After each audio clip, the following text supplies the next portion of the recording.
유쾌한 남자들의 시시콜콜 토크쇼 김프로쇼 지금 시작하겠습니다. 저는 김프로입니다.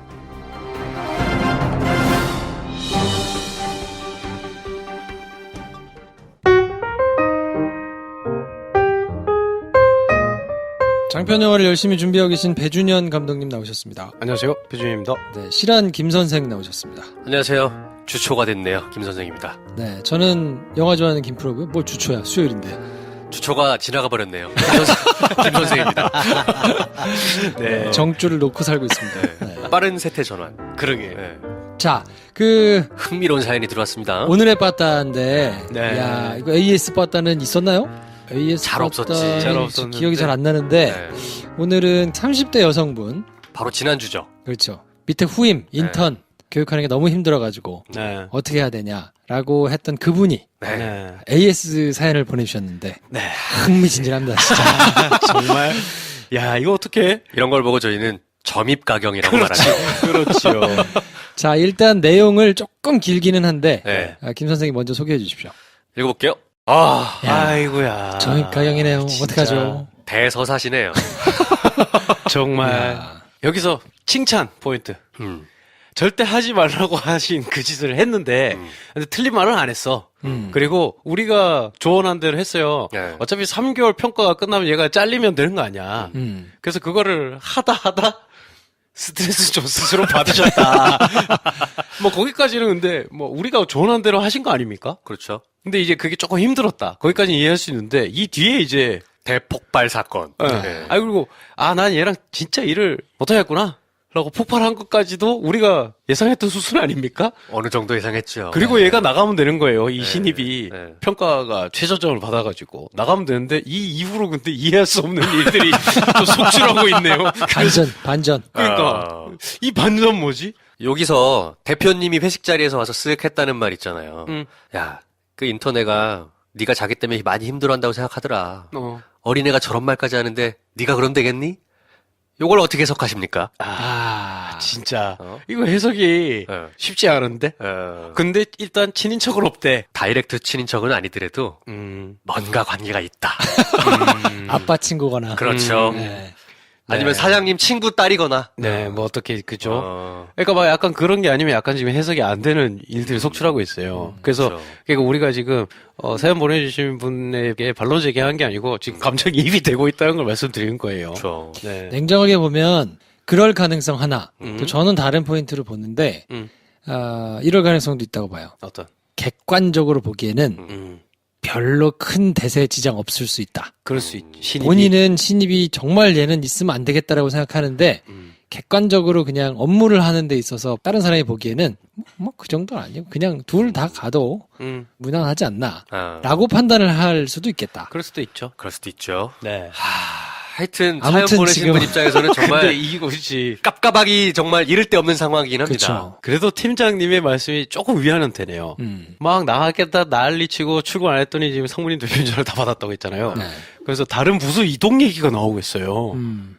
아니 이게 이럴 일은 아니잖아. 자기가 다른 부서로 가는 게 지금 논의되고 있으면 안 되는 거잖아요. 원래대로라면 네. 요 인턴애를 다른 부서로 옮기는 게 맞죠. 그러니까. 근데 대리를 다른 팀으로 보내겠대. 그러니까. 그래서 저는 강력하게 음. 친인척 연관설. 그러니까 이게 일단 이렇게 흘러가도록 두면 안 되는 것 같다가 하나 있고, 근데 팀장님은 너를 다른 부서로 보낼 일은 없다. 내 말을 믿어라. 라고 하신 거잖아요. 아니지. 너를 보내는 게 아니라 네가 그만두는 일은 없다. 어. 네가 다른 데로 갈지언정. 네가 그만두지는 그러네, 않아. 그러네. 이게 회사 그만두는 거 아니고. 그렇지. 자, 근데 여기서 또 정황이 있습니다. 전화를 받은 사람들이 팀장님, 부장님, 전무님, 대표님이라고 했잖아요. 네. 그러면 절대 한 15명짜리 회사는 아닙니다. 그래. 적어도 수십 명 단위 회사예요. 네. 아닐 수도 있지. 아닐 그건 아닐 수도 수도 있지. 뭐, 작은 8명 아니야, 8명. 작은 회사인데 그럴 수도 있어요. 그럴 가능성도 있죠. 근데 하지만 근데 이런 부서 생각을 이동을 해보면 얘기한 거 보면 그치. 같은 사무실에서 이쪽 부서 저쪽 부서 이건 아니겠지. 설마. 파티션 넘어가고 막 다른 부서 이건 아니겠지. 제가 이 얘기를 하는 이유가 뭐냐면 일개 20대 여자 인턴 사원이 대표이사께 가서 대리님이 저 때문에 힘들어하시나 봐요 라는 말을 했다는 거 아니에요. 그게 조금 그렇죠. 좀 자연스럽진 그렇죠. 않지. 원래 관계가 있다 둘이. 네. 이거는 그럴 가능성이 상당히 높아 보입니다. 네. 네. 얘가 원래 그랬대잖아. 자기는 늘 의외의 것을 지적받았고 자기는 그게 왜 잘못된지 모르겠다고 했다는 거에서 하나 자기도 인정하는 것은 의외의 포인트에서 지적을 계속 받았다. 그러니까 이게 이제 객관적으로 이게 뭐 소소를 약간 넘어설 수도 있겠다는 생각을 본인의 입을 통해서 한 말을 통해 유추할 수 있지 않나. 그러면서 하는 말이 나는 남들과 다르다. 나도 남들과 달라. 우리 다 달라. 김 선생님 저랑 같습니까? 갖고 싶지 않아요. 다르잖아. 그러니까 이 말은 아무 의미가 없는 말이에요. 근데 이걸 당당하게 얘기하면서 고칠 의향이 없는 사람이 계속 여기 있을 수 있고 대리가 다른 부서로 가야 된다는 것은 일단 약간 이해가 안 가긴 하네요. 저는 되게 냉정한 말씀을 드리고 싶습니다. 네. 이 얘기하면 약간 제가 미울 수도 있는데 뭐 어쨌든 현실적으로 그래. 조언을 해드려야 되니까 그래. 캄다운 하시라. 그렇지. 그리고 본인이 얘기하셨던 게 지금은 본인한테 적용되는 상황이 약간 된 것 같아요. 회사는 자선 사업을 하는 데가 아니다. 네. 남의 돈 받고 일하는 게 쉬운 일이 절대 아니거든요. 네. 너무 좋았었어가지고 네. 동아리 비슷하게 내지는 내가 너무 좋은 사람들 이렇게 된 것 같아요. 팀원들에 대한 감정이 그런 거였던 것 같아요. 그래서 그걸 지금 일으키기 싫은 거잖아요. 그렇죠. 그래서 이 친구가 들어오는 게 싫은 건데 네. 회사는 그런 데가 아니니까요. 그게 아니죠. 돈 버는 데라서 네. 본인이 만약에 못 나가는 상황이라고 하면 그거를 인정 못 받은 거거든요. 객관적으로. 이렇게까지 하셨는데 그냥 써야 된다라고 하면 정말로 이 낙하산을 꽂은 사람이 있는 거거나 네. 아니면 객관적으로 볼 때는 그 정도는 아닌 걸 수 있거든요. 둘 중에 하나겠죠. 그럼 이제 감정이 싫은 거라는 얘기인데 그렇죠. 그거는 그렇더라도 같은 팀에서 보기가 싫어도 그거는 포커페이스를 하고 보셔야 된다. 네. 그게 회사다. 해야죠. 그리고 여기서 폭발하신 타임이 내가 얘랑 정말 일 못하겠다라고 하게 된 큰 이유 중에 하나가 이건 것 같아요. 딴 사람들은 다 저를 좋아하는데 왜 혼자 싫어하셔서 좀 힘들다라고 해가지고 폭발하셨다고 하셨잖아요. 아마 그러니까 그런 감정이 굉장히 지금 크게 작용하고 있는 거 아닌가. 네. 그냥 최악의 경우를 상정해 볼게요. 대표님 친구 자식이야 얘가. 낙하산이야. 얘가 들어왔어. 근데 우리 팀에 들어왔어. 그래서 팀장님이 나한테 교육을 맡겼어. 그래서 내가 애들 갈궜어. 얘가 내 말을 굉장히 안 들어. 근데 다른 사람들이 나를 어떻게 서포트 해주고 있진 않아. 자, 이게 최악의 경우일 거 아닙니까? 그렇죠. 다들 모른 척하고 있고, 네가 좀 알아서 해봐. 네. 왜냐하면 낙하산이니까. 자, 이걸 상정해 볼게요. 그렇다면 사람들이 자기를 싫어할까요? 신입을 싫어할까요? 거기에 대한 신뢰가 없으신 것 같아요, 지금. 그러니까 대리님만 저를 싫어하고 나머지들은 다 좋아하는데 왜 그러시나요? 했을 때 발끈했다는 건 뭐냐면 자기에게 쏟아졌던 어떤 관심과 나에 대한 서포트가 얘한테 가는 것이 두려우신 거 아닌가? 그래서 감정적으로 뭔가 이게 딱 건드려진 거 아닌가? 근데 객관적으로 생각해 보자면 얘가 들어온 지 몇 달 됐다고. 나만 얘를 싫어하고 있고 나머지 사람들은 다 좋아하고 있다는 이 아이의 말이 왜 더 진짜처럼 느껴질까? 이걸 한번 스스로 돌아보실 필요가 있지 않을까? 다른 사람들이 포커페이스를 잘하는 걸 수도 있죠. 그러니까. 싫지만 그래도 회사니까 거리를 유지하는 걸 수 있거든요. 그럴 소지가 다분하고 너무 냉정한가? 냉정하다기보다는 오히려 본인이 생각하는 것만큼 본인만 이 사람을 싫어하고 있는 게 아니다.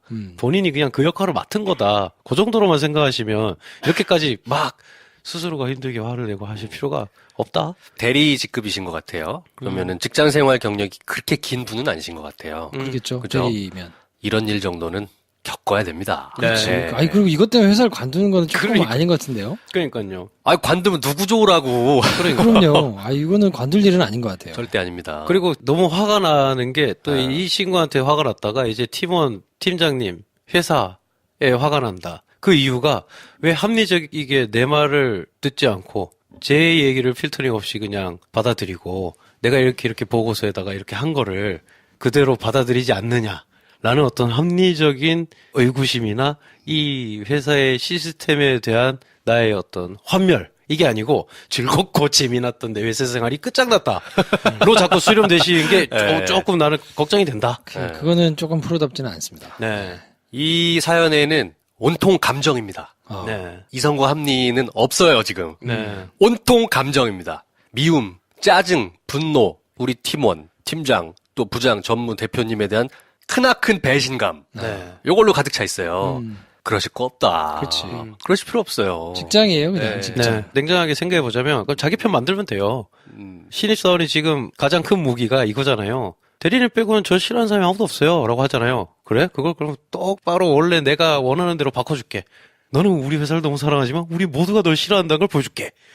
라는 전략을 짜시면 돼요. 냉정하게. 근데 그걸 짜려면 어떻게 되냐면 너무 싫어요. 이러면 안 되고 그래 알았다. 너를 사람들이 싫어하게 해줄게. 라고 생각하시면 되는 거예요, 그냥. 뭐 저 방법도 방법 중에 하나인데 저것도 역시나 감정을 감정으로 대응하는 방법이지 않습니까? 뭐 그치. 그럴 필요 없다. 그럴 필요 없지. 이만큼 했으면 됐어요. 신경을 끄고 사시면 돼요. 네. 근데 부서 이동을 하겠다니까 우리가 지금 그건 그럴 일은 아닌 것 같고요. 그렇지. 이렇게까지 열심히 했는데 회사에서 위에서 보기에 판단을 하면 다른 뭔가가 있거나 아니면 그 정도는 아니라고 판단하는 거거든요. 네. 그렇죠. 그러면 내가 할 수 있는 일은 여기까지. 그러면 그 다음에는 뭐 굳이 마주칠 일을 안 만들고 굳이 내가 말 안 섞어가지고 답답한 상황을 안 만들면 되니까. 네. 그럼 오케이. 저 교육은 그만할게요. 그리고 그냥 제 일 열심히 하겠습니다 하고 없는 듯이 그냥 다니세요. 그렇죠. 아마 이제 부서 이동에 대한 얘기가 나온 걸 보니까 둘이 같이 있으면 싸우니까 대리 네가 절로 가라 이건 것 같은데 부서 이동은 받아들이지 마셔라. 그럼요. 건드리면 그러니까.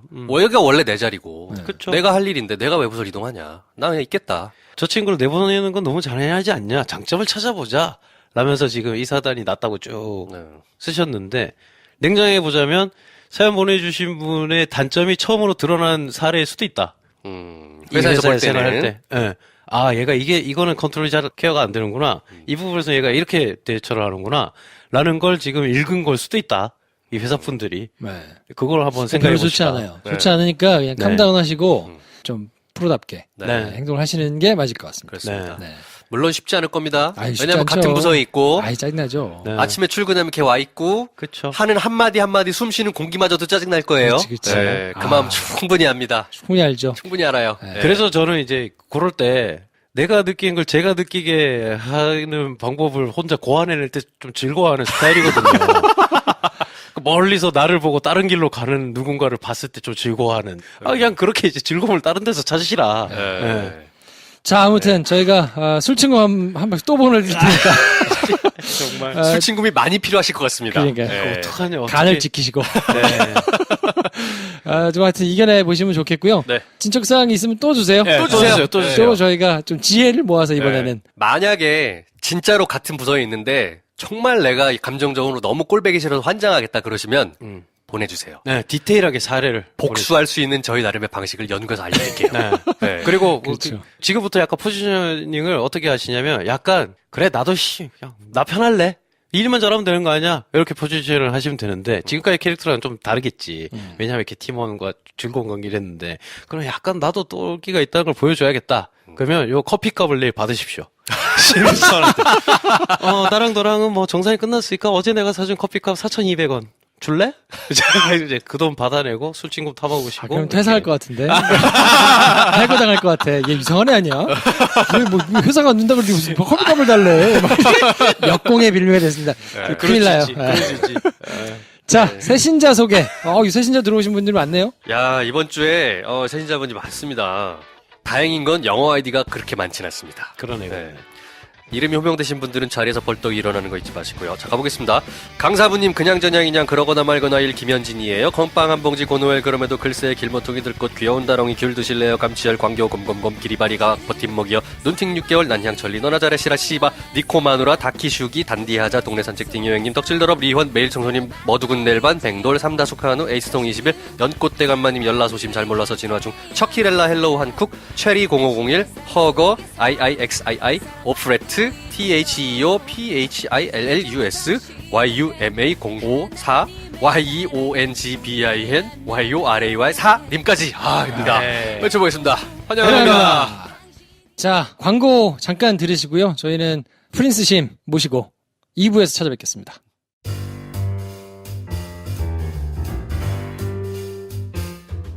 네, 매주 수요일은 심용환 작가님과 함께합니다. 프린스심, 어서 오세요. 계속 할 거야. 청취자분들께서 모르시는 분들이 있어서 제가 말씀드리지만 그냥 제가 김프로씨 함께하게 됐다라고 하면서 그냥 재밌자고 왕자의 기한 뭐 이런 장난 한마디 한 건데 이걸 지금 여기서 이렇게 진지하게 받으니까 진짜 같잖아요. 안녕하세요 프린스심이에요 이러면 되는데. 그렇지, 그러면 되는데 너무 진지하게 계속 받으니까. 안녕하세요. 단박양 국사의 저자 심용환입니다. 자, 일단 이번 주도 마찬가지로 시작하고 가겠습니다. 자, 빨리 광고부터 시작해주세요. 광고 네.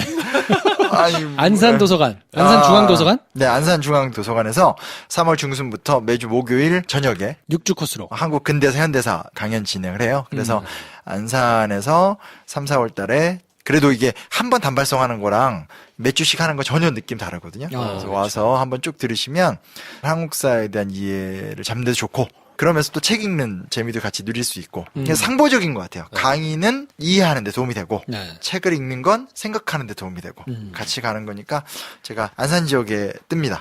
강의 자체는 무료지만 그래도 신청은 하셔야 신청은 네네. 하셔야 들으실 수 있으니까 그 지역 가까이 계신 분들은 꼭 신청하셔가지고 우리 프린스심 얼굴도 한번 보시고 사진도 좀 찍으시고 직접 보시면 깜짝 놀라요. 깜짝 놀라요. 얼굴에 광채가 나요. 키도 크고 프린스거든요. 네.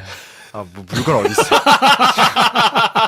지금 제가 앞에 있는 머그컵 잔을 들어서 지금 이 사람들이 지금 근데 아무튼 국가 예산을 받아서 혹은 이제 자체 예산으로 요즘에는 그렇게 도서관이나 공기관에서 이렇게 오픈 대중강좌 많이 해요. 근데 이제 대신에 노쇼라고 많이 하더라고요. 그러니까 신청해놓고 안 오는 사람들도 많고 또 신청 안 하면 몇 명이 올지도 모르고 그러니까 이제 그런 걸 계산해서 신청을 다 받는 형식이기 때문에 신청은 아마 해주셔야 될 거예요. 아마 이 방송 나갔을 때 몇 자리 안 남아 있을 거라는. 근데 거기 되게 홀이 커요. 그래서 조금 더 여유롭게. 서대문 연구소 역사관은 강의실 작아요. 빡빡하잖아요. 네, 빡빡한 데인데 여긴 그러지 않아가지고 더 받을 거라고 생각합니다. 뭐 많이 오면 더 좋을 테니까요. 많이 신청해 주십시오. 안산중앙도서관. 안산 지역 사시는 분이 아무래도 가시기 좋겠네요. 다른 지역은 힘들긴 하겠다. 그래서 청취자분들 중에 그런 아쉬움을 토로하시는 분들 많거든요. 왜 행사 같은 거 하면 서울 사람만 갈 수 있는 데서 하냐. 저한테도 많이 물어보는데 저를 강연장에서 보고 싶으시면 지역 지자체나 지역 도서관에 민원을 넣으시면 돼요. 아니 진짜. 왜냐면 제가 어디를 그냥 제가 스스로 가서 여기 하겠습니다 이렇게 할 수가 없잖아요. 그래서 그거는 너무 현실적으로 힘든 얘기이기 때문에 보통 저는 이제 초청 받아서 가서 같이 기획을 세워서 강연을 하는 형태로 많이 진행을 하죠. 그러니까 지역 지자체나 시나 도서관 이런 데서 예산을 확보하고 함께 이렇게 프로젝트를 많이 진행을 하거든요. 하니까 저 보고 싶으시면 그냥 도서관에 그 지역 큰 도서관, 뭐 도서관이나 아니면 그 지역 시청이나 구청 이런 데다가 민원을 막 넣으세요. 심령환 보고 싶으면 미쳐버릴 것 같다. 이러면 예산 따다가 저 다 불러줍니다. 그게 가장 현실적이에요. 왜냐면 왜 안 오냐 하면 뭐 제가 그렇다고 뭐 이렇게 가는데 오늘 번개할 사람 이럴 수 없잖아요. 그래서 제가 맨날 뭐 그럼 불가능한 얘기예요. 그래서 심지어 제가 어떤 일도 있었냐면 어디 멀리 어떤 대학교 학생 한 명이 저한테 자기네 대학에 와서 버스킹을 해달라. 뭔 버스킹? 야, 버스킹. 그렇게 강의를 버스킹으로? 돈은 줄 수 없다. 하지만 의미가 있다. 근데 대학교에 대학생들 축제 때 자기들끼리 버스킹 하는 건데 거기에 제가 왜 가기 너무 안 맞잖아요. 그래서 그 말한 대로 나오고 얼마 안 됐을 때 얘기인데 그러니까 그런 식으로는 저도 뭐 엄두도 못 내고 그래서 아무튼 이렇게 좀 왜냐면 오시는 분들 입장에서는 자리, 공간, 에어컨 그리고 이렇게 신경 쓸 게 많죠. 강연 자료 이런 게 다 같이 가는 거여서 그건 조직적으로 가는 거여서요. 여튼 그게 가장 빠릅니다. 공공기관에 제안을 하세요. 심령환 역사학자를 한번 모셔달라 이렇게. 그리고 실제로 우리나라가 요즘 너무 많이 활발해져서 각종 기관에서 그런 강연을 많이 해요. 그래서 생각보다 제가 작년에도 엄청 돌아다녔거든요. 진짜 바쁘게 돌아다니시더라고요. 그 돈 다 벌어서 어디다 쓰는지 몰라. 이건 어떻게 말해? 귀족들은 돈이 많이 듭니다. 프린스 아무데나 되는 줄 알아? 자, 아무튼 그냥 안산 지역에 계신 분들 많이 가주시고 또 기회가 있으면 저희가 말씀드릴 테니까 오프라인으로 보기 어려우시면 일단 단박에 한국사를 구입하셔가지고 읽으시면서 저희하고 같이 가보시면 좋을 것 같아요. 네, 제가 아무튼 공개로 해서 비교적 많이 모을 수 있는 데는 이렇게 매주 올 때마다 말씀드릴게요. 네, 알겠습니다. 자, 그럼 저희는 잠시 전하는 말씀 듣고 지난주 재벌에 대해서 얘기를 했는데 또 재벌 하면 MB가 또 빠질 수 없으니까 MB와 관련된 재벌 이야기 해드리도록 하겠습니다. 여러분께서는 지금 유쾌한 사람들의 영화 시사 토크쇼 김프로쇼를 듣고 계십니다. 저는 리틀 포레스트 연출한 임술래 감독입니다.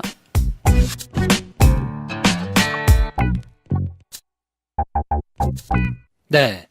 MB가 지금 뭐 한참 활발하게 가장 이슈의 탑에 있기 때문에요. MB 이야기를 또 찬찬히 뜯어가지고 해봐야 되는데 뭐 MB의 기행 내지는 뭐 이런 거는 낙곰수를 비롯해서 많은 데서 했는데 역사적인 배경을 훑어주는 데는 아무 데도 없지 않겠습니까? 있나요? 잘 못 봤어요. 네, 아무튼 없다 치고. 없어요, 없어요. 네. 정통 역사학을 바탕으로. 그렇지. 야매들 말고. 네. 오늘의 MB를 만든 건 사실 이제 정주영이라고 봐도 무방하잖아요. 그렇죠. 네, 그래서 정주영과 현대 뭐 요쪽 얘기를 먼저 한번 좀 해보면 어떨까 싶은데 정주영 얘기를 한번 해주시죠. 뭐 500원짜리 갖고 와가지고 뭐 배 뭐 있잖아요. 그런 얘기 많잖아요. 시련은 있어도 네. 실패는 없다. 그게 정말 웃긴 게 이거 아마 두 가지인데 하나는 일단은 정주영 하면 우리 다 알잖아요. 네. 1990년대 후반까지만 해도 현대가 최고였지. 짱이었죠. 삼성은 언제나 2인자였잖아요. 네, 그렇죠, 그렇죠. 한참 차이 나는 2등이었죠. 한참 차이 나는. 네. 정주영 회장과 이병철 회장의 지위는 비교가 안 될 정도였는데 그렇죠. 네. 이건 정말 우리 얘기예요. 어. 그러니까 우리는 이렇게 얘기할 때 정주영 바로 한 명밖에 생각 안 나잖아요. 네. 정말 이거는 아재들이 됐다는 거예요. 왜냐면 이게 좀 젊은 대학생들이나 얘기해보면 정주영이 누군지 모르는 사람도 많아요. 모르겠지. 태반이겠죠. 모르겠지. 네. 그리고 어찌됐건 그 IMF 이후에 이제 기업이 쪼개졌잖아요. 여러 개로 해서 네. 현대자동차 그룹 뭐 이렇게 해서 기업 규모가 많이 줄어버렸기 때문에 젊은 층들한테는 정주영 누구지? 그치, 뭐 그치. 이렇게 하고 현대라는 그룹 자체가 우리가 갖고 있는 어떤 느낌하고 너무 다른 예, 그건 좀 알아야 될 것 같고 또 하나 재밌는 게 뭐냐면 애들 보는 만화 중에 카봇이라는 게 있습니다. 카봇 알죠? 카봇 헬로 알- 카봇. 예, 여기 이제 딱 자녀든 어떤 헬로 카봇. 제가 애가 없어서 모르겠네요. 아, 노래를 그렇게 부른다.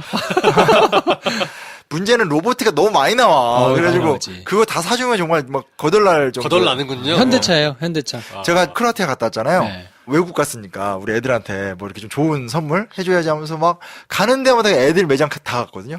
한 개도 안 샀어요. 한국 장난감이 갑이에요. 애초에 기획 자체가 만화에 나오는 그 변신 그대로 로보트가 변신되거든요. 오. 예, 그러니까 이제 그런 거를 본 애들한테 무슨 막 디즈니 무슨 뭐 마블사의 어떤 그 범블비 그 후진 변신 유치해서 제가 하나도 못 사고 온. 아니 원래 하고 싶었던 얘기 그게 아니고 갑자기 육아 얘기를 받게 뻔했습니다. 네. 근데 그 카봇에서 그 애들 보는 가장 유명한 만화인데 시즌 1에 나왔던 자동차들이 다 현대 자동차거든요. 현대차죠. 근데 네. 그 중에 마에스트로라는 아주 지혜를 가진 늙은 자동차 하나가 있는데 네. 그게 포니투고 오. 그 할아버지가 항상 했던 말이 뭐냐면 시련은 있어도 실패는 없다. 아니, 너무 잘 만들었어. 그러니까 이렇게 생각하면 돼요. 오. 트랜스포머의 애들판인데 네. 그래픽 괜찮아요. 차가 그랜저 뭐 이런 거야. 그러니까 범블비가 그랜저야. 그래서 그걸로 바뀌고. 현대가 만드는 거야, 애니메이션? 아니 뭐 지원을 했겠죠 이제. 오. 뭐 제작 지원 이런 걸 옛날에 했겠지. 또봇은 네. 기아차였거든요. 네. 아이디어 좋다. 좋죠. 오. 아니 그래서 그게 다 쓸고 있어가지고 키즈 카페 이런 데 가잖아요. 헬로 카본 노래가 나오면 애들이 트램플린 맞아. 방방에서 방방 뛰면서 합창을 떼창을 해. 장난 아니야. 진짜? 그럼 장관이겠는데? 장관이에요. 로봇 하나가 얼마인지 아세요?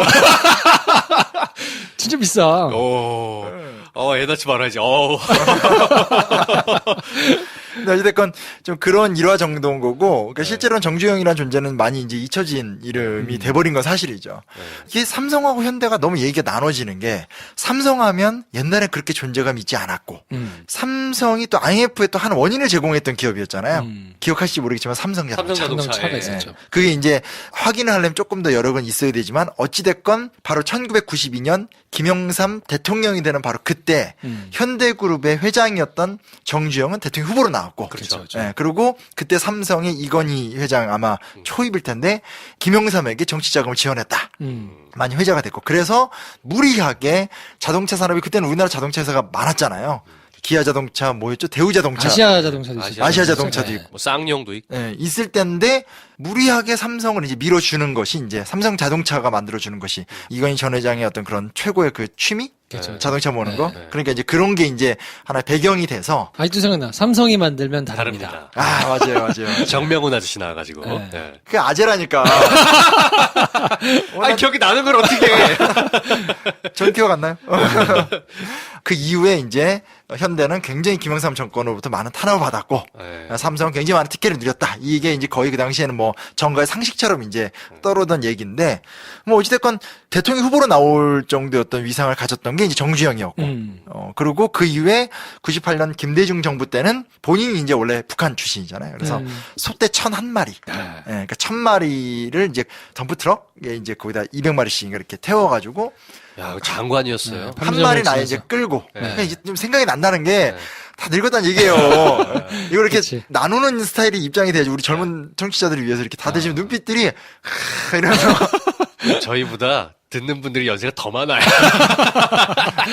근데 그게 모티브가 있잖아요. 정주영 명예회장이 북에서 고향을 나올 때 소판돈을 몰래 가지고 나와가지고. 맞아요. 부모님께서 소를 팔아놨던 돈을 종잣돈을 들고 와서 성공을 크게 한 다음에 다시 소떼를 끌고 간다. 요 모티브가 있었어요. 맞아요. 그래서 소 한 마리를 직접 끌고 네. 판문점을 넘고 그렇죠. 그 차가 1000마리의 소를 끌고 간 다음에 네. 전 소만 준 줄 알았거든요. 차도 다 주고 차도 왔어요. 줬죠. 그러면서 이제 대북 관광 독점권을 네. 따면서 이제 금강산 관광이 시작이 됐죠. 네. 배로 왔다 갔다 하는 거. 드라마가 있었어, 그 스토리가. 그렇죠. 네. 네. 그리고 그 다음에 이제 김대중 정부의 햇볕 정책 속에서 육로 관광 그 네. 2000년 뭐 이런 거 하면서 근데 이제 사실은 이렇게가 이제 우리들의 기억엔 중요한 사건인데 흥미로운 게 뭐냐면 그 IMF 터지는 바로 그 지점에 그 당시 신한국당이었을 거예요. 네. 한나라당으로 바뀌기 직전 뭐 이런 상황인데 그때 신인 정치인으로 데뷔했던 두 명의 사람이 있습니다. 그게 같은 해에 나왔던 사람들인데 박근혜와 이명박. 그러네. 박근혜 이명박. 예, 그래서 이제 김영삼에서 이회창으로 권력 힘이 넘어가는 상황 속에서 신인 정치인으로 두 명이 나왔죠. 한 명은 아버지의 명예회복, 한 명은 기업가. 리틀 정주영. 네. 어떤 이런 내가 이랬던. 그리고 그때 드라마도 있었어요. 있었죠. 최민식 나왔던 건데. 유인촌 나온 거 아니고요?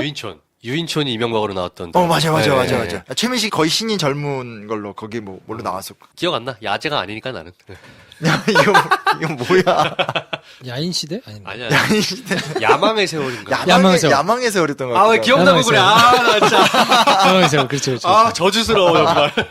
그걸로 결국 문화부 장관도 하고 그렇죠. 네. 그쵸. 기자들한테 반말하고 소리 지르고. 당하셨었나요, 그때? 저는 없었는데 그걸로 욕 많이 먹었죠. 사실 그 뒤에 영웅시대라는 드라마도 있었어요. 음. 이병철, 정주영을 다룬. 네. 정주영 회장 이름이 천태산이라고 나왔던 드라마가 있었습니다. 맞아요. 그때 한참 뭐 왕회장 뭐 소설도 막 네. 치고 그랬던 때였었죠. 그 하여튼 눈에 보이던 건 사실은 그 당시에는 정주영이라는 거대한 존재였으나 네. 실제로는 결국 권력을 거머쥐었던 사람은 이명박이었다는 거. 중동 진출 얘기를 한번 해주시면 어때요? 정주영 회장 하면 또 중동을 빼놓을 수 없잖아요. 뺄 수 없죠. 결국은 한국의 산업화의 발전 과정을 구현해낸 사람이죠. 기획한 사람이 박정희면 구현자는 정주영이 된다라고 볼 수 있는 거죠. 어쨌건 박정희의 핵심 정책을 유형화시켰던 그 최첨단은 정주영이었으니까. 그래서 이게 약간 삼성 얘기하는 것과 좀 달라질 수밖에 없는 부분이 있을 수밖에 없죠. 중동 진출은 큰 문제였어요. 왜냐면 어찌됐건 70년대로 들어오면서 국제적인 유가가 올라가고 근데 국제 유가가 올라가는 거 어떻게 대응할 수 있는 문제가 아니잖아요. 그거는 막을 수 있는 문제가 아닌 상태에서 유일하게 풀 수 있는 게 중동이 비었다. 근데 갑자기 박근혜 대통령 생각나지 않아요? 텅텅 빌 정도로 한번 네. 가라. 거기 기회 있다고 뭐 이렇게. 네. 지금 거기 북한 노동자들 가서 일하는 그럼 되거든요. 그 하얼빈이나 이렇게 만주나 이런 데 이렇게 되게 싼 인거 아니면 북아프리카 아세요? 연봉 $300? 네. 그런 데를 지금 우리 보러 가라는. 근데 어쨌든 그때 중동 진출을 했고 지난 시간에도 잠깐 얘기했었지만 그 중동 진출을 통해서 얻었던 여러 기업 노하우, 인맥 같은 것을 갖고 다시 또 70년대 한국의 어떤 도시 개발, 강남 개발로 참여를 하게 되면서 노하우를 갖게 되고 이런 어떤 선순환 과정들을 만들어냈기 때문에 정주영 회장의 행보라는 것이 우리가 눈여겨서 볼 수밖에 없는 상황이라고 할 수 있겠죠. 근데 중동 진출은 재밌는 게 두 가지가 있는데 하나는 뭐냐면 베트남전에 참전했던 노동자들이 또 중동 진출을 같이 가요. 베트남전을 통해서 돈을 벌었던 사람들이 돈을 벌고 싶은 또 다른 방식이 재벌이었다는 거기 때문에 제가 제일 처음에 단박이 한국사 때도 했던 얘기지만 그 시대 때 70년대 때 청춘들한테는 먹고살이가 가장 중요한 문제였고 그걸 푸는 방식으로 1차 파트너가 미국이었고 2차 파트너가 이제 재벌로 되어가는 거니까 그 어른들하고 얘기하면 그 느끼는 거 있잖아요. 재벌 비판하고 나면 니들이 어떻게 먹고 내가 뭐라 한다고 니들이 아이고. 그쵸. 왜냐면 그들한테 그게 또 절박한 이제 분야가 되는 거고. 근데 저는 되게 인상적인 게 이런 게 있어요. 그러니까 중동 진출도 되게 인상적이고 한데 현대자동차 얘기가 가장 인상적이에요. 현대자동차가 어떻게 성장을 하냐면 맨 처음에 자동차 조립 기술을 배워요. 자동차 조립 기술을 현대자동차만 배운 게 아니라 그 당시 있었던 여러 우리나라의 자동차를 지향하는 그룹들이 배웠는데 자동차를 조립할 수 있는 단계 정도만 배운 상태에서 바로 자체 자동차를 제작하려고 하거든요. 그래서 나오게 된 게 그 유명한 포니라는 자동차. 26개의 국가의 기술들을 모아서 만든 자동차가 조합해서 포니거든요. 근데 이게 조합이라고 말하면 이게 그냥 끌고 온 것처럼 보이지만 주체가 돼서 기획을 해서 갖고 왔던 거기 때문에 이게 소위 말하는 그 주관성이란 힘이 보통 노하우는 아니라고 하더라고요. 근데 기껏해봤자 자동차 조립하는 기술 정도의 회사가 어찌됐건 만들었다? 요 간극을 어느 나라가 메운 줄 아세요? 일본의 미쓰비시. 일본 미쓰비시가 일본 내 자동차 후발 주제였었기 때문에 이제 그걸 따라가는 과정 속에서 계속 밀리는 상황 속에서 기술 공조 같은 것들. 근데 이제 이런 데서 신화가 나오는 거예요. 기술을 원래 지원하기보다는 그냥 이렇게 함께 협력해서 뭘 해보자. 그러니까 미쓰비시 입장에선 한국의 하위 단위로서 현대를 파트너로 생각했는데 같이 작업을 하다 보면 뭘 알려줄 수밖에 없잖아요. 네. 근데 이제 이쪽에서 지시사항이 떨어지는 거죠. 다 베껴와. 어. 다 외워와. 그래도 거기 가가지고 막 베끼고 외운 다음에 그날 일 다 끝나고 밤에 모여서 현대산업기를 다시 모인 다음에 야 어제 했던 거 뭐야 오늘 배운 거 뭐야 해서 다 해서 본의 아니게 기술 이전이 막 되는 거죠. 그러니까 이게 소위 말하는 현실이기도 하고 신화이기도 한 이야기가 이제 이때 막 만들어지는 거죠. 그러니까 네. 중동 진출은 이명박 대통령이 본인이 다 했다는 식으로 많이 하시잖아요. 그분은 뭐 뭐든 다 자기가 했다고 하니까. 근데 그것도 이제 맨 처음에 갈 때만 해도 하부 단위로 시작했다라면 가서 못 뚫는 거 우리가 뚫겠다 하면서 다 이제 옆에 나오는 남의 나라 기술 같은 것들 눈여겨서 배운 다음에 밤에 다 불러놓고 베껴 해가지고 이제 외우고 이런 식으로 된 건데 그러니까 결국은 이제 그런 것들에서의 어떤 부분적인 신화성이 있는 거고 거기에 어찌됐건 중요한 건 결국은 우리나라는 워낙 원치 않건 이제 일본의 기술력, 일본 자본의 힘에 의지해서 올라가는 과정을 겪었다라는 거고 그게 첫 번째 멋있는 신화? 오늘 얘기 좀 멋있게 가죠. 일단 멋있게 가죠. 네. 정주영 회장 얘기하고 있는 거니까. 네. 근데 이명박 대통령이 아니고. 그리고 두 번째 단계가 뭐였냐면 차를 생산했어요. 근데 그 당시 우리나라에 있는 자동차가 전체가 30만 대가 안 될 때거든요. 우리나라 전체. 근데 이제 문제는 뭐냐면 기준상 뭐 이런 거 있잖아요. 한 나라의 공군이 유지가 되려면 비행기 400대. 이게 이제 가상 개념인데 한 자동차 회사가 자동차를 계속 팔고 생존하려면 기본 생산량이 30만 대. 근데 우리나라가 지금 30만 대가 안 되는데 유명한 일화가 뭐냐면 경부고속국도 제일 처음 만들었었을 때 테이프 끊고 시승식 딱 했는데 박정희 대통령 탄 벤츠만 버티고 나머지 차 다 퍼졌잖아요. 그런 나라거든요. 그래서 막 350억의 경부 고속도로를 뭐 뚫었다 했는데 나중에 그 수리비가 몇백억 나오고 뭐 이런 게 이제 우리나라의 특징인데 근데 뭐냐면 그 상황에서 그럼 어떻게 해야 되냐? 방안은 결국 이제 미국 시장 진출이라는 게 이제 목표로 수출이 되거든요. 그래서 만들었던 게 이제 이거부터 얘기하면 이제 또 우리 김 선생님 표정 바뀐다. 엑셀. 엑셀. 아이고. 엑셀. 왜냐면 그 엑셀이라는 게 우리나라에서 마이카 시대를 열었던 건데 엑셀이 사실은 차 모델이 거의 도요타랑 비슷하거든요. 그러니까 도요타가 미국의 저가 시장을 꽉 잡고 있을 때 도요타 자동차 한 대 살 돈으로 두 대를 살 수 있는. 근데 광고가 그래요. 그 광고를 보면 느낌상 앞에서 도요타 자동차가 쫙 가고 뒤에서 엑셀이 두 대가 딱 가는. 근데 그 당시에 그 가격으로 살 수 있는 자동차는 동유럽에 있는 정말 후진 차밖에 없는데 일제랑 비슷해. 그거보단 훨씬 나아. 동유럽 거보단. 동유럽보다 훨씬 좋아. 표현이 좀 그런데 샤오미 같은 건가요? 아 그렇게 되네요. 비슷할 수 있네. 샤오미 같은 느낌이지. 가격은 되게 싸고 부족한 건 많은데 근데 내가 좀 느끼는 감각도 괜찮고 그런 거죠. 샤오미 사놓고 애플이나 갤럭시 느끼는 그런 느낌과 비슷해지는 거죠. 그게 완전히 먹히게 되면서 첫 해에 수출 50만 대, 3년에 200만 대 돌파 이런 식으로 가거든요. 그러니까 이게 이제 소위 말하는 한국의 재벌들이 보여줬던 경영 능력이었던 거죠. 그래서 상황을 창출해내면서 그 다음 상황을 창출하는. 그러니까 그걸 이제 CF로 만들었던 게 이제 바닷가에서 이렇게 많이 하나 있고 설계도도 없는데 가서 여기다가 조선소 만들 거니까 돈 빌려달라고 하고 돈을 빌리면 여기 가서 우리 기술 배울 거로 이렇게 해서 만들었던 뭐 이렇게 웃으면서 했던 얘기가 실제로 그렇게 퍼즐을 맞춰갔던 그 시대에 어떻게 보면 또 하나의 신화적인 일들이라고 할 수 있는 거죠. 돌파력은 정말 있었던 것 같아요.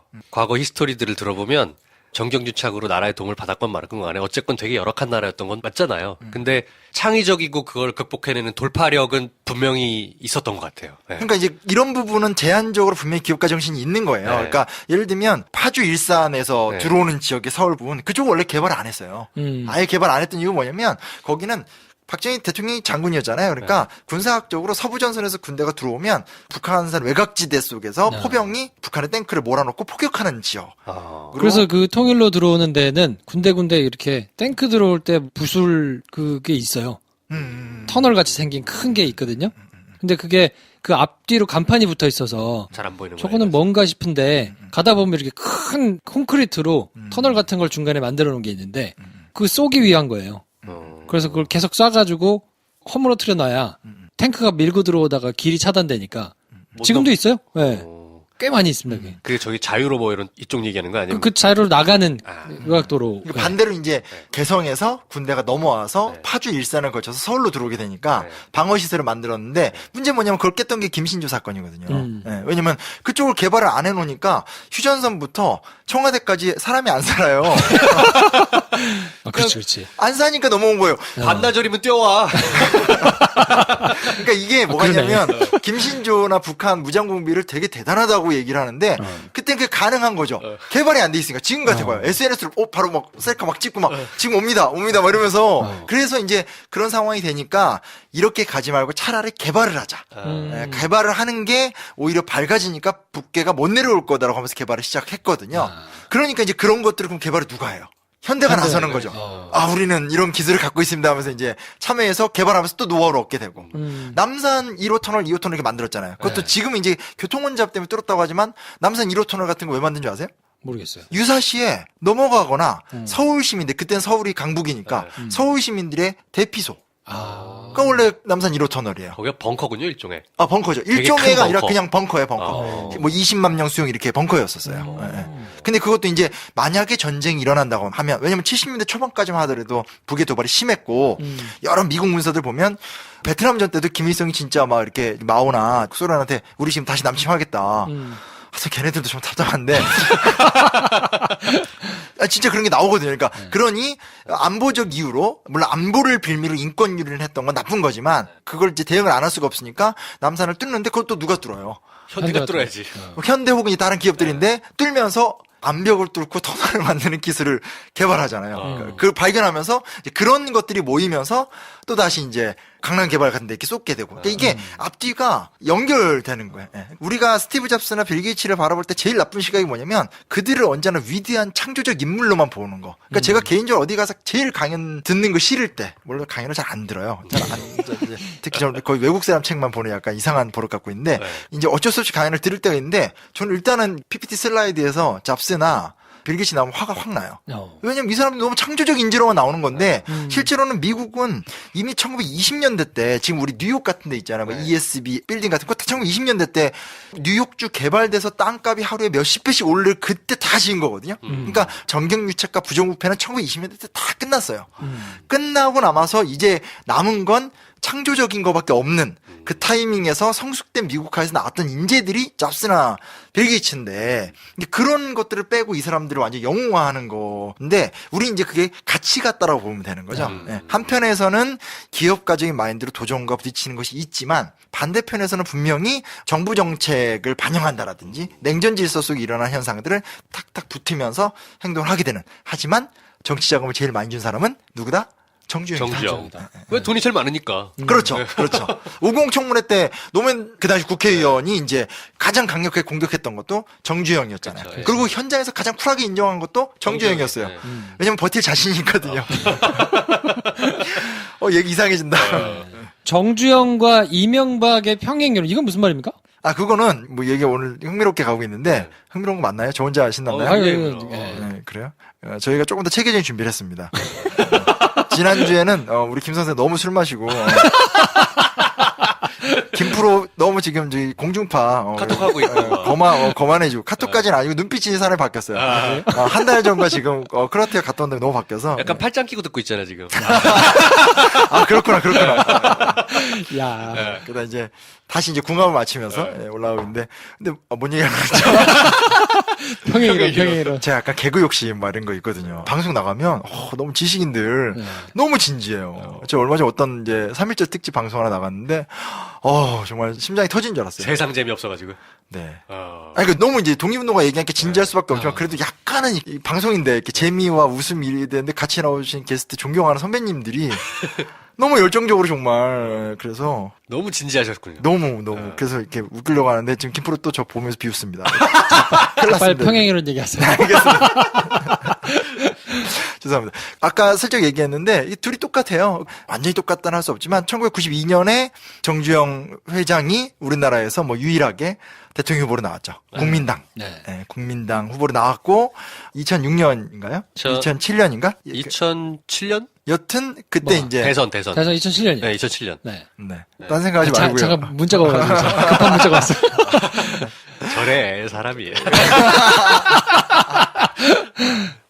그분도 대통령 후보를 나오게 됐죠. 네. 그러니까 결국은 둘 다 기업으로 성공했고 기업의 신화를 바탕으로 해서 냈고 아까 제가 실현은 있어도 실패는 없다라는 책을 그 유명한 책이잖아요. 그게 옛날에 이것도 일반인들이 몰라요. 우리 다 아는 얘기인데 김우중 예, 김우중 전 대우회장이 아, 세계는 넓고 할 일은 많다. 그게 어디 연재된 건지 아세요? 소년 동아일보인가 연재되던 거예요. 오. 그 당시에 청소년들에게 난리가 났던 책인데 그게 뜨니까 그 다음에 이제 실현이 있어도 실패는 없다라는 책을 냈고 그게 그때 대통령 후보 나왔었을 때 집집마다 이제 뿌리던 책이죠. 근데 나중에 이명박 대통령은 신화는 없다. 그쵸.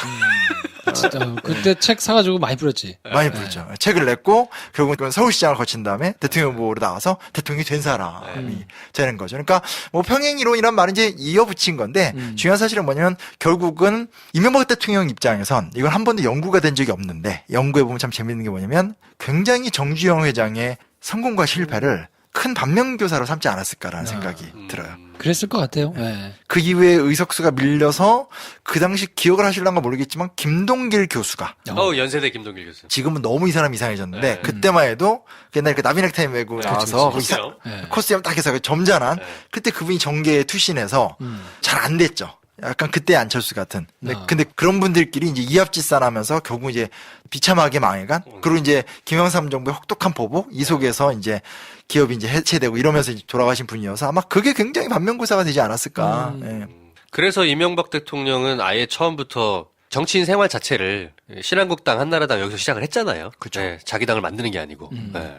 그죠. 그게 아주 선택 자체가 좀 달랐던 선택이라고 할 수 있게 되겠죠. 대통령이 되는 과정을 살펴보더라도 이것도 전혀 기억이 안 나지만 말하면 다 생각나는 게 뭐냐면 실용정부 표방했었거든요. 그러니까 노무현 정권이 갖고 있었던 기본적인 어떤 정치 염증, 노무현 정권에 대한 그 당시에 그거에 대한 어떤 반발로 나는 아주 친기업적이고 747 경제성장을 위한 실용성을 띠겠다라고 하면서 아주 친기업인적 행보만을 강하게 갔던 면에선 확실히 그런 부분에서는 정주영 회장이 보였던 모습과 많이 다르죠.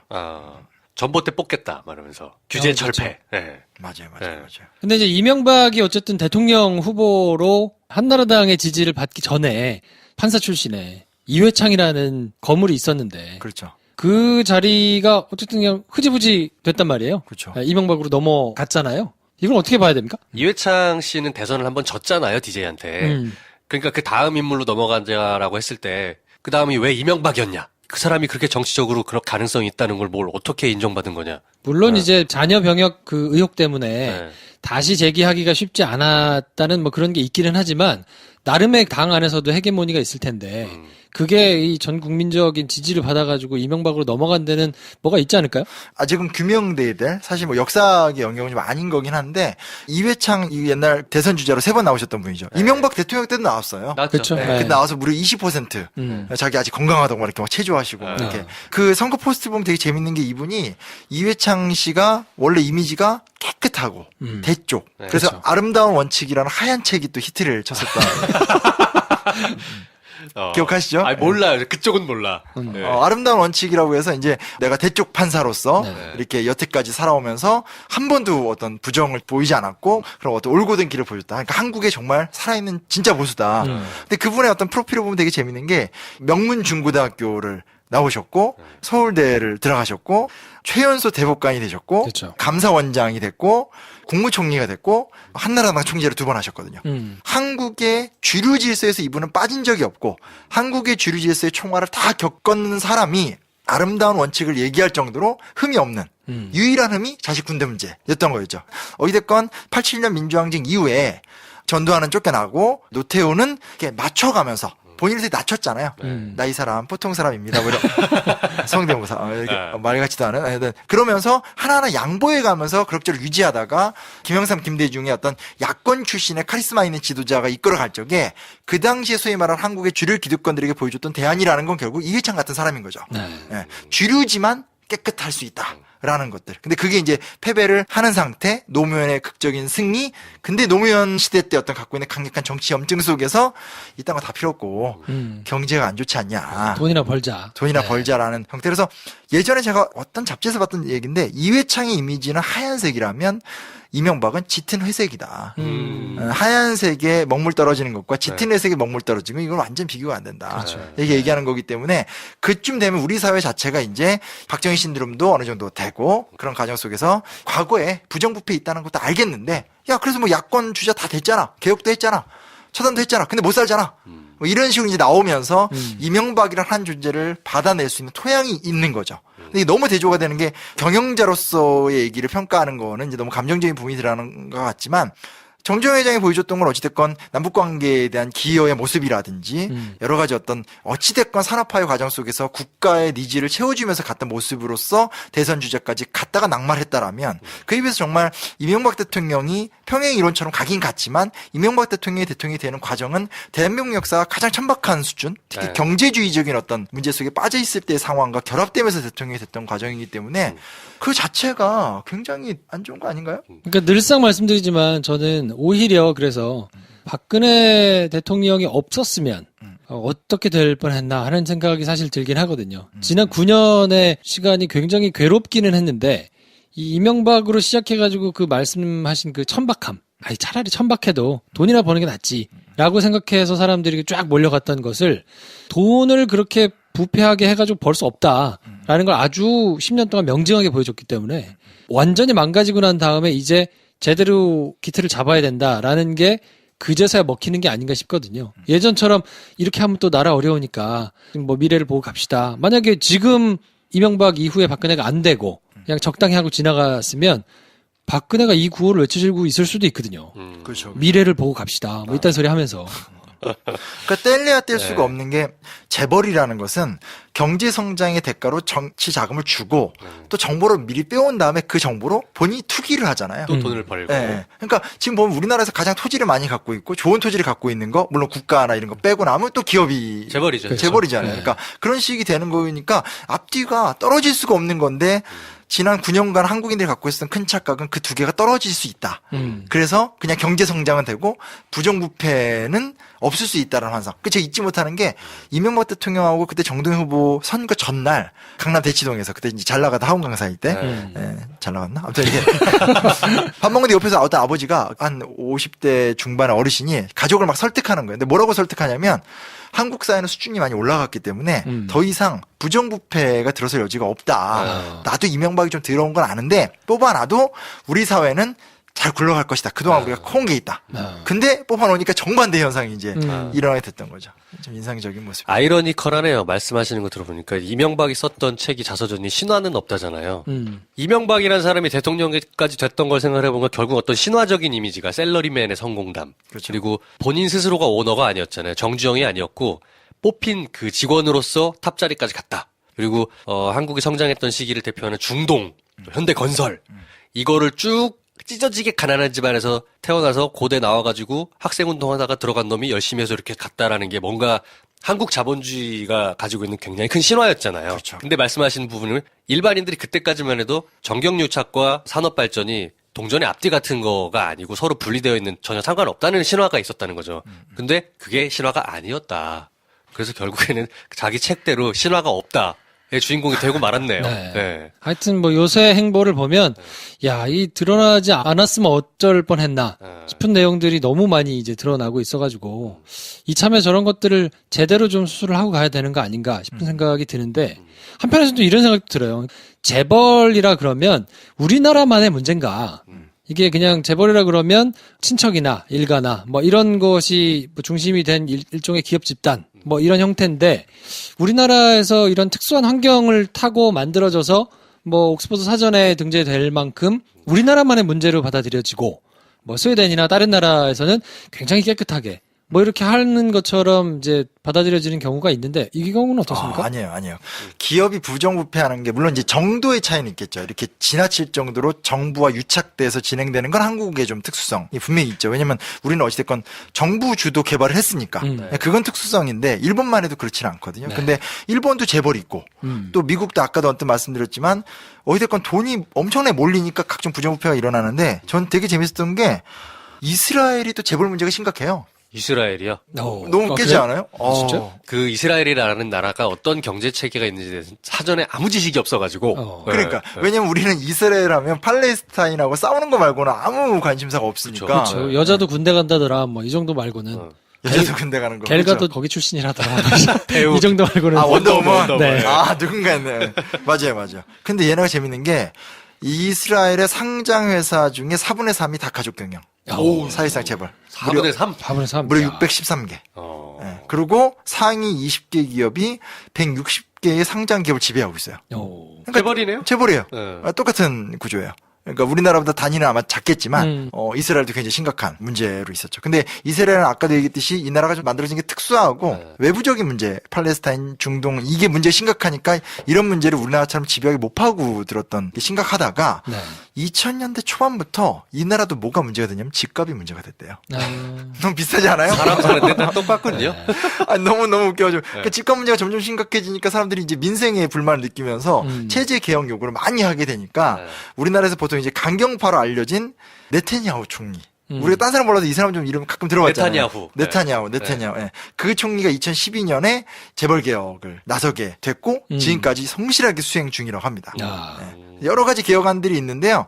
대부분의 내용은 좀 비슷해요. 대부분의 내용 우리나라에서 논의되는 거랑 거의 비슷해서 저도 하나하나 꼼꼼하게 좀 검토를 해봤는데 이게 결국은 강력한 권력을 가진 격병기 때 혁명 정부가 수립돼서 밀어내거나 혹은 막 강력한 독재자가 나와서 뽀개거나 이런 게 아닌 경우는 결국은 지난한 입법 과정 있잖아요. 법을 만들고 제도를 만들고 시민단체 싸우고 이거 말고는 방법이 없어요. 근데 다만 뭐가 좀 특별한 게 있냐면 주주가 소송을 할 수 있잖아요. 우리나라 그 현재 지금 경제정책실장인가요? 장하성 교수님. 네네. 그분이 이제 주주 참여주의해서 주식을 일부 장악한 상태에서 소액주주 운동. 소액주주 운동을 했잖아요. 근데 이 만약 기업에 문제가 있으면 주주들이 소송을 해야 되는데 우리나라는 그 비용을 주주들이 다 감당을 해야 되는 문제가 있는데 여기는 주주 소송 비용을 정부가 지원해줘요.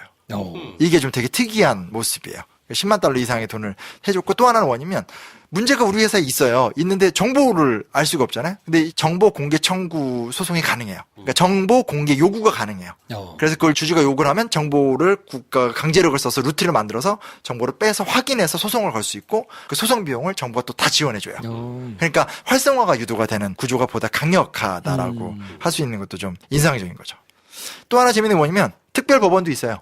재벌 문제만 처리하는 특수 법원을 아예 만들었어요. 그리고 또 하나 재밌는 게 시장집중위원회라고 결국 재벌의 가장 큰 문제는 내부적인 기업 내 거래가 가장 심각한 문제잖아요. 일감 몰아주기. 일감 몰아주기 같은 것들. 그것만 전담하는 정부 부서를 또 별도로 만들었어요. 네. 그러니까 포인트를 좀 알고 있는 거죠. 그래서 나머지 것들은 하나하나 제가 다 꼼꼼히 봤는데 우리나라에서 하는 거랑 거의 비슷한데 그래도 이 나라의 재벌 기업이 굉장히 좀 인상적이고 국제적인 관심을 많이 끌었대요. 포인트를 알고 그 포인트를 갖고 주구장창 밀어붙이는 걸 좀 몇 년째 계속 하고 있다라는 게 좀 인상적이다라고 할 수 있죠. 더군다나 이게 이스라엘 강경파잖아요. 그러니까 강력한 지지를 받고 있는 이스라엘의 보수파 총리거든요. 보수파에서 이렇게 밀어붙이니까 좀 더 효과가 잘 나는 것 같아요. 경제 관련해서는 저희가 과문해가지고 이 부분에 있어서는 실망인데요. 이 부분에 있어서는 말하는데 점점 표정들이 안 좋아져. 솔직히 모르면 모르다고 해야지. 우리 잘 몰라요. 그래서 이 부분에 있어서는 혹시 전문가를 따로 모셔가지고 얘기를 한번 들어보는 것도 괜찮겠다 하는 생각이 퍼뜩 들기도 하고요. 네. 맞아요. 그러니까 아니 저는 재벌 얘기하면 재벌의 역사로 끝나는 게 아니라 재벌에 대한 개혁 담론으로 가야 되는데 한편에서 너무 뻔한 부분도 있고 한편에서는 저도 이제 몇 번 만나서 얘기 들으면 너무 어렵게 얘기하시는 것도 있고 그렇죠. 시스템과 법은 있는데 안 지켜지는 거죠. 힘으로 계속 몰고 가야 되는데 그게 안 되는 부분도 있고 참 문제예요. 그래서 그런 거에 대한 좀 고민이 있어야 되는 것 같고 제가 그냥 드리고 싶은 말씀은 왜 스웨덴의 발렌베리 같은 이 발렌베리 얘기는 옛날 정치 카페에서 주장창 정의당의 그 3인이 하셨던 얘기인데 제 입장에 좀 아쉬웠던 게 뭐냐면 역사를 잘 모르세요. 이런 말 함부로 하면 안 되는데. 유시민, 진중권, 노회찬 사랑합니다. 정치 카페 팬이에요. 3명 역사 모른다. 이 사람이 진짜. 이번 방송 타이틀로 이렇게. 그렇지. 진짜 그렇게 할 거야. 그게 아닌데? 내가 더 많이 한다. 정치 카페는 역사 몰라. 이렇게 제가. 여갈못. 사람이 싸울 때 싸워야지. 아무 데나 싸우면 안 되는데. 아무튼, 역사적 관점에서 이 외에, 노블리스 오블리주니 되게 잘하잖아요. 이게 이유가 있어요. 일단은, 스웨덴에선 우리식으로 말하면 진보 개혁 정당, 사회민주주의 정당이 한 3, 40년 계속 집권해요. 정치에서 계속 승리를 거둬요. 근데 북유럽의 국가의 가장 큰 특징이 뭐냐면 낙농업에 종사를 많이 하니까 농민들이 많아요. 네. 그러니까 근데 우리나라가 지금 사실은 이렇게 보수적인 정도 오래 갈 수 있었던 이유가 여러 가지가 있지만 그중에 지금까지도 자유한국당이 버티는 이유가 뭐냐면 농촌에서의 지지라는 게 분명히 있잖아요. 그렇죠. 물론 이건 이제 계속 농촌이 소멸되어 가는 것 때문에 이제 없어지긴 하겠지만 북유럽은 다 농민당이 있어요. 사회민주당은 적색이 상징, 빨간색이 상징이고 농민당은 녹색이 상징이에요. 근데 이게 1930년, 40년대 때 되게 유명한 일이 뭐냐면 적녹연합이라고 사회민주당하고 농민당이 연합을 해요. 그러니까 이해관계의 조정. 결국은 3인당에 관심 있는 건 노동자의 입장을 잘 대변해주고 산업지도를 정상적으로 만드는 건데 농민들이 관심 있는 건 딱 하나예요. 내 농산품 가격 유지. 그러니까 딜을 한 거예요. 이게 그냥 우리가 함께 개혁의 의지를 갖고 타는 목마름으로 돌덩이를 던져서 이게 아니에요. 그렇게 해서 오래 가는 건 없어요. 서구 선진 사례들을 아무리 검토해봐도 그런 건 타이밍이 있는 거죠. 막 최순실이 나오고 막 태블릿 PC가 나올 때 몰려드는 거지만 그렇게 계속 가서 선진국이 되는 사례는 없고 선진국이 되려면 의식을 갖고 있는 사람들 간에 아주 정교한 이익 조정. 구체적인 것들이 서로 오가는 이익 조정. 네, 왜냐하면 결국 사람이라는 게 일상에서 먹고 살기가 가장 큰 문제가 되는 거잖아요. 그래서 농민들이 갖고 있는 기본적인 생계에 대한 확실한 보장을 전제로 한 상태에서 사회민주당은 개혁을 추진하겠고 반대로 농민당은 그러면 우리도 너네들이 원하는 재벌 개혁이나 이런 어떤 잘 사는 사람만 사는 구조들을 개혁에 대해서 우리 문제 삼지 않겠다. 대신에 우리 이거는 좀 보장해 달라고 하면서 적녹연합이 이루어지니까 쉽게 말하면 파이의 3분의 2가 개혁적인 방향성을 띌 수밖에 없게 되는 거죠. 요게 사실은 1910년부터 1950년 사이에 갖춰진 거예요. 우리 역사가 힘든 게 뭐냐면 일제시대 때. 그때가 싹 비워버렸네요. 그렇죠. 만들 수 있는 시기였는데. 네. 그 다음 단계 뭐냐면 이렇게 돼버리니까 나중에 가면 보수당이 집권을 못하는 거예요. 못하니까 기업이 난리가 났죠.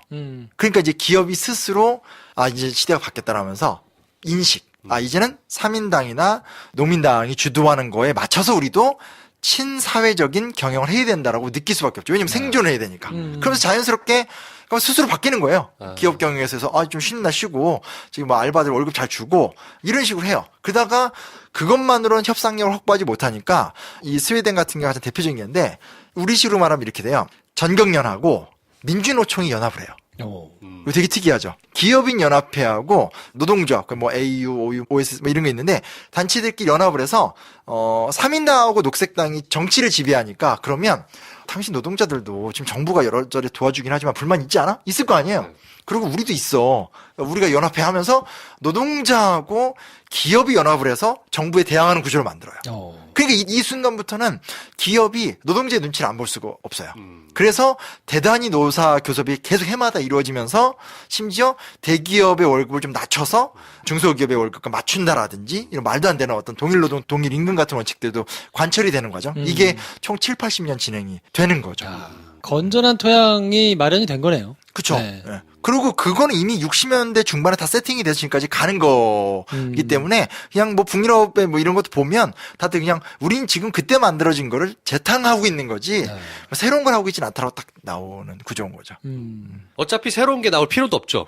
그렇지 않나요? 우리가 뭐 기존에 잘 돼가지고 다 돌아가고 있는 나라의 시스템이 있으면 갖다 잘 배워서 쓰면 되지. 이게 북유럽 국가인데 문제는 뭐냐면 그거는 세계화 시대에 대한 대응 논리가 없어요. 왜냐면 이게 다 국민 국가의 개혁안이잖아요.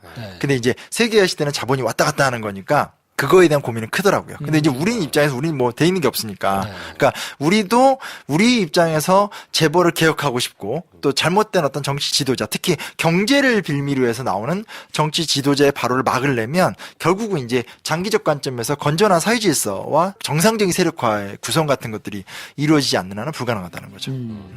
자, 그래서 오늘 이 시간에는 경제를 빌미로 해서 정치를 한때 휘어잡았던 MB와 관련된 그 배경, 역사 이런 것들을 한번 살펴봤는데요. 다음 시간부터는 저희가 좀 주제를 미리 정해서 알려드리기도 하고 2시간에 하나씩 한 가지 주제를 좀 다뤄보려고 좀 준비를 하고 있거든요. 뭐 시간이 가면 갈수록 조금 체계를 갖춰갈 테니까 기대해 주시고 단박에 한국사 많이 사주시고 역사 이야기는 항상 들어도 재밌는 것 같아요. 워낙 말씀을 잘해주시니까 우리 프린스 심께서 근데 우리 프린스 심이 말씀이 조금 느려지셨네요. 처음보다. BPM이 조금 낮아지셨어요. 옛날에는 1.2배속을 틀었는지 안 틀었는지 헷갈리신다는 분들이 글이 꽤 많이 올라왔는데 네. 조금 그래도 줄어든 것 같아요. 적응했다는 거죠. 자, 그럼 저희는 다음 시간에 또 다른 주제 가지고 찾아오도록 하고요. 오늘은 이 정도에서 정리하겠습니다. 다음 시간에 뵙겠습니다. 안녕히 계십시오. 감사합니다.